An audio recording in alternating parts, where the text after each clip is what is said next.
할렐루야, 함께 지어져가는 말씀 묵상입니다. 오늘은 창세기 3장 14절에서 24절까지의 말씀을 가지고 죄와 심판 그리고 우리라는 제목으로 말씀을 나누도록 하겠습니다. 오늘 본문은 뱀과 여자와 아담에게 각각 내려진 심판을 다루고 있습니다. 죄로 인해서 결국 사람은 에덴 동산에서 쫓겨나게 됩니다. 하나님께 죄를 범한 사람은 이러한 심판을 통해서 고통 속에서 살아가다가 죽음에 이르는 존재로 전락해 버립니다. 유기성 목사의 나눈 죽고 예수로 사는 사람이라는 책에 이런 내용이 있습니다. 예수님을 진정한 구주로 영접한 후 나는 다시는 죄를 짓지 않겠다고 다짐했습니다. 그날 죄로 인한 양심의 고통이 어찌나 컸는지 실제로는 앞으로는 더 이상 어떠한 죄도 짓지 않게 될 것이라고 생각했습니다. 하나님 앞에 통회 자복하고 예수님을 구주로 영접한 그 밤 이후에도 나는 그날의 감격으로 이제는 새 삶을 살게 되겠구나 하는 생각에 가슴이 벅차 있었습니다. 그러나 하루가 지나고 이틀, 사흘이 지나도 내 삶은 여전히 그대로입니다. 육신의 정욕, 안목의 정욕, 이생의 자랑이 조금도 사라지지 않고 그대로 남은 내 모습을 자각하고 나는 큰 당혹감에 빠졌습니다. 내가 아직도 진짜 회개를 하지 않았구나. 예수님을 진정한 구주로 영접했다고 했는데 뭐가 부족한 것인가? 이제 또 어떻게 해야 한다는 말인가? 이런 두려움으로 나는 다시 막막해졌습니다. 하루는 새벽 설교 후 나의 죄와 가증함이 너무 고통스러워서 강단 뒤에서 떼굴떼굴 구르고 부르짖으며 기도했습니다. 제발 죄 안 짓고 살게 해주세요.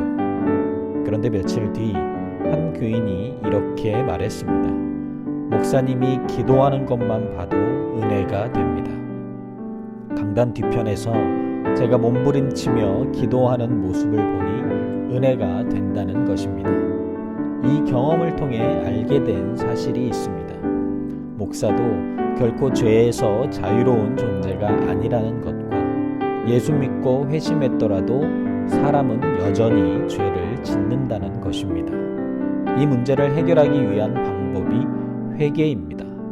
우리가 죄를 지을 때마다 회개하고 돌이키면 그 죄들은 더 이상 내 안에서 역사하지 못합니다. 사랑의 하나님은 거듭난 성도들 속에 남아있는 내적 죄성을 온전히 없애주시기 위해 성결의 은혜를 예비해 두셨습니다. 이것이 회개의 복음입니다. 하나님께 죄를 범한 사람은 에덴 동산에서 쫓겨나고 생존과 생육의 문제가 고통 가운데 진행되어 갑니다.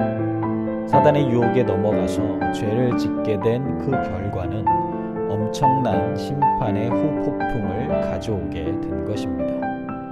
본문 14절에서 15절에서는 여자를 꿰어낸 뱀은 모든 가축과 짐승보다 더욱 저주를 받아서 배로 다니며 흙을 먹는 존재가 되었고 하나님이 그의 후손이 여자의 후손으로부터 머리를 상하게 될 것이라고 말씀하십니다.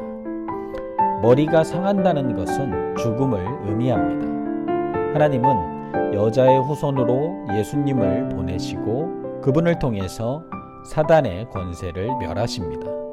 사단은 예수님을 십자가에 못 박아 죽였지만 그것은 예수님의 부활로 인해 단지 발꿈치를 상하게 하는 것 그 이상도 그 이하도 아닌 아무런 권세도 없는 별 볼 일 없는 존재일 뿐입니다. 십자가에서 죽으셨던 예수님이 부활을 통해 사단의 권세를 멸하셨기 때문입니다.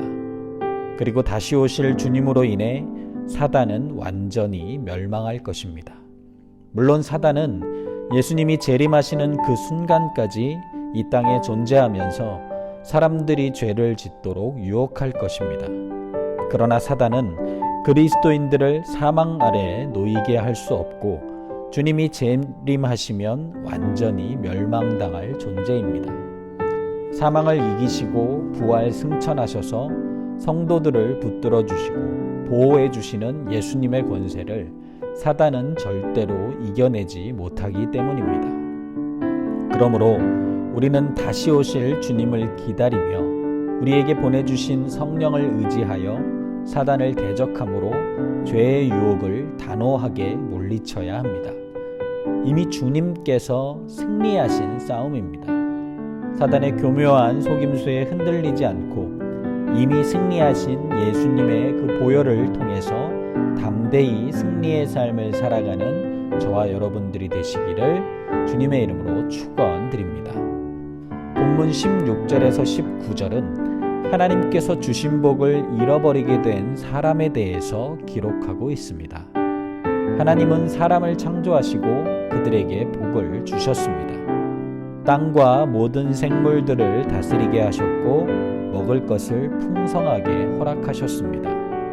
모든 피조물들 중에서 하나님께서 누릴 수 있는 가장 완벽한 풍요로움의 축복을 누리게 하신 것입니다. 하지만 사람은 하나님의 말씀을 어김으로 인해서 이 모든 풍요로움의 축복을 잃어버렸습니다. 그 결과 고통 가운데에서 생육하고 번성해야 하고 고통 가운데서 힘써 노력해야만 간신히 먹고 살 수 있게 되었습니다.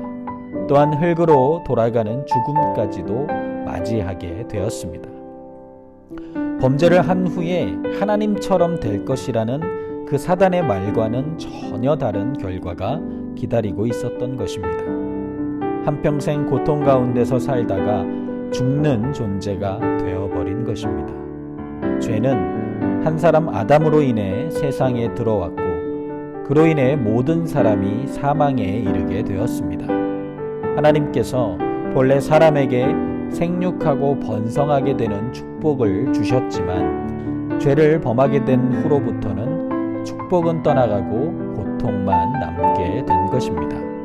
죄의 결과와 하나님의 심판은 이토록 무서운 것입니다. 죄의 유혹이 아무리 아름다워 보이고 매력적으로 보여도 그 결과는 절대로 아름답거나 매력적일 수 없습니다.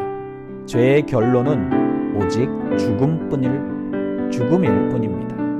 그렇기 때문에 어떤 죄라도 가볍게 여겨서는 안 됩니다. 날마다 예수 그리스도의 십자가의 보혈로서 그 모든 죄를 씻어내고 정결함을 회복해야 합니다. 그래야 하나님께서 우리에게 원래 주시려고 계획하신 그 축복의 은혜 안에서 살아갈 수 있게 됩니다. 항상 말씀을 통해 깨어 근신하며 기도함으로 죄 가운데 거하지 않도록 늘 우리 자신을 점검하는 저와 여러분들이 되시기를 주님의 이름으로 축원드립니다.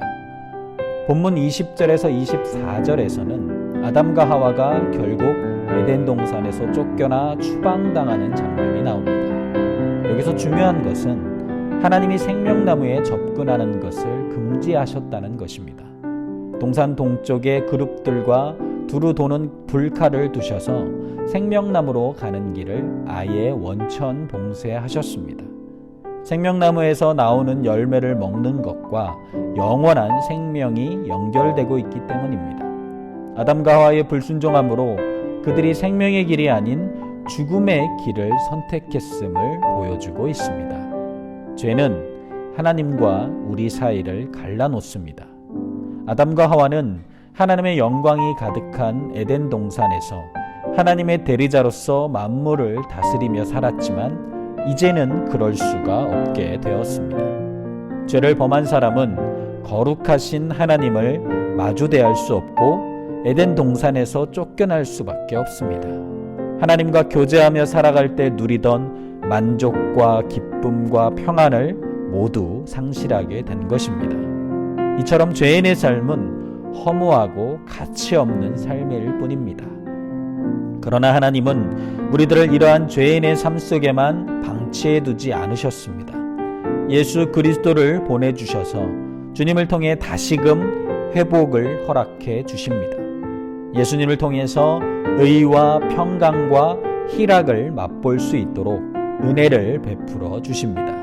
이 한없는 은혜를 기억하며 죄를 멀리하고 주님께만 믿음의 걸음을 내딛는 삶을 살아가게 되시기를 주님의 이름으로 축원드립니다. 죄는 하나님과 멀어지게 합니다. 심판을 피할 수 없습니다.